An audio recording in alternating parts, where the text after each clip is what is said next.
Hi, my name is Jay Kim, and I'm a PhD candidate in the Rehabilitation Biomechanics Lab at the University of Michigan. Today I'd like to talk about the effects of powered prosthetic ankles when walking to exhaustion.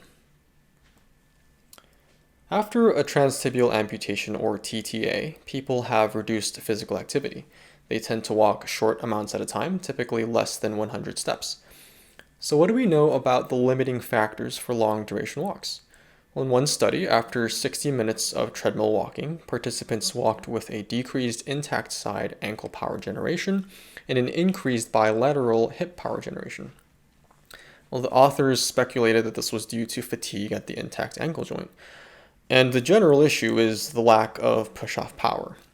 So we wanted to test whether adding power would enable people to walk for longer, and we also wanted to examine if it changed the way they walked over long durations. We had 10 participants with TTA fit with a powered biome prosthetic ankle, which they took home for an acclimation period of 2 weeks. Following the acclimation period, participants walked over ground for their baseline or pre-fatigue recording of joint mechanics. Then they walked at a faster than comfortable speed on a treadmill for as long as possible. Immediately after the fatigue session, participants once again walked over ground for their post-fatigue recording. And this was done using both the powered and unpowered prostheses in random order. Let's examine joint power at the hip in the pre-fatigue session. In the solid red line is the hip power with the unpowered prosthesis, and in blue is hip power with a powered prosthesis. Now the dashed lines represent joint power in the post-fatigue session. We observed no statistical differences in the peaks of the power curve during the loading response phase, during the push-off phase, or over the entire gait cycle. There were also no differences in the net work done throughout the gait cycle, which is the area under the power curve. But let's move closer to the site of the actual prosthetic intervention at the ankle. Again, here we have joint power measured at the ankle in the pre-fatigue session in the solid lines. In the prosthetic side, the powered ankles, as you might expect, produce greater net work than the unpowered prosthesis. Now let's look at the peaks of the curve, which gives us a way to vaguely describe the shape of the power generation. Interestingly, there was no difference between prostheses in the peaks before fatigue.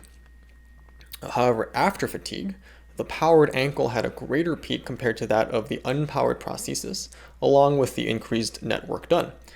So this suggests that maybe there's a certain difference between prostheses in how push-off work is being applied at the ankle joint that is not present normally, but becomes apparent after a long, fatiguing bout of walking. And nonetheless, the powered ankle produced greater net work than the unpowered prosthesis. So does this mean the powered prosthesis allowed them to walk for a longer period? Well, not necessarily. The amount of time people were able to walk did not change between prostheses. What we did find was that while with the unpowered prosthesis, the majority of participants reported residual limb pain as the reason for stopping, and only one participant reported fatigue as the reason for stopping. With the powered prosthesis, however, we saw a greater number of people reporting fatigue rather than pain as the reason they had to stop walking. So to summarize, with the powered prosthesis, there was a greater net work done at the prosthetic ankle joint. Peak ankle power before fatigue was not different between prostheses.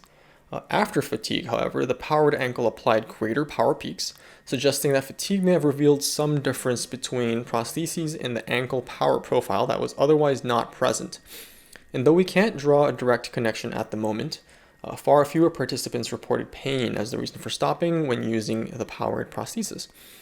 So there may be a pain comfort factor at play here, but because the time to fatigue was unchanged, this suggests that there is some other limiting factor or barrier that keeps people from being able to walk for longer. It's also entirely possible that we tried too hard to fatigue the participants by having them walk at a speed faster than their comfortable speed, which might have washed out some of the potential benefits of the powered prosthesis on joint mechanics or walk time. For the next step, we're looking at kinematics and muscle activity to get a more comprehensive idea of what is happening given the fatiguing task. Overall, observing responses to a specific condition or task is really one of many approaches we can take to quantify the biomechanical effects of the powered prosthesis. I think it's also worthwhile examining the effects of added ankle power that happen naturally during daily life. And I'm going to be giving another talk tomorrow that examines the use of powered ankles in everyday life. Thank you.